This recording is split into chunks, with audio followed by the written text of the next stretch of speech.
আজকের রেসিপিটা ভীষণ হেলদি হতে চলেছে। একদম বাচ্চা থেকে বয়স্ক সবাই কিন্তু এই রেসিপিটা খেতে পারবে, আর এতটাই টেস্টি হয় যে সপ্তাহে 2-3 বার মনে হবে বানিয়ে নি। তার জন্য যার কাছে যত রকমের সবজি আছে সবই ইউজ করতে পারো। আমি এখানে লাউ শাক, ঝিঙে, বরবটি, বেগুন, পটল, আলু সবই মোটামুটি ইউজ করেছি। মোটামুটি গ্রীষ্মের যা যা সবজি হয় আর সব লম্বা লম্বা করে কেটে নিয়েছি। তবে হ্যাঁ, ঝিঙে আর লাউ শাকটা রাখার অবশ্যই চেষ্টা করবে, কারণ এই দুটো সবজি গ্রীষ্মের জন্য ভীষণ ভালো।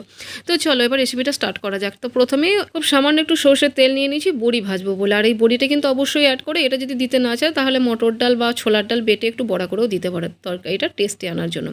তো দেখো তারপরে ভেজে নিয়ে জল দিয়ে তার মধ্যে আমি সমস্ত সবজিগুলো দিয়ে নুন আর গোলমরিচ দিয়ে চাপা দিয়ে দিয়েছি। ততক্ষণ চাপা দিয়ে সেদ্ধ করেছি যতক্ষণ না সেদ্ধ হয়ে গেছে। সেদ্ধ হয়ে যাওয়ার পর নামিয়ে রেখে ওই কড়াইয়ের মধ্যে সামান্য একটু ঘি অ্যাড করে ওর মধ্যে একটু কালো জিরে, কালো সরষে আর কাঁচা লঙ্কা ফোড়ন দিয়ে সমস্ত সবজিটা দিয়ে দিয়েছি। অল্প একটু গুড় জলে গুলে আমি দিয়ে দিয়েছি, আর ওপর থেকে দিয়ে দিয়েছি আরও বেশ কিছুটা জল। তারপর ফুটিয়ে নিয়ে গ্যাস বন্ধ করে দিচ্ছি। তাহলে কিন্তু রেডি। এটা গরম গরম ভাতে খেতে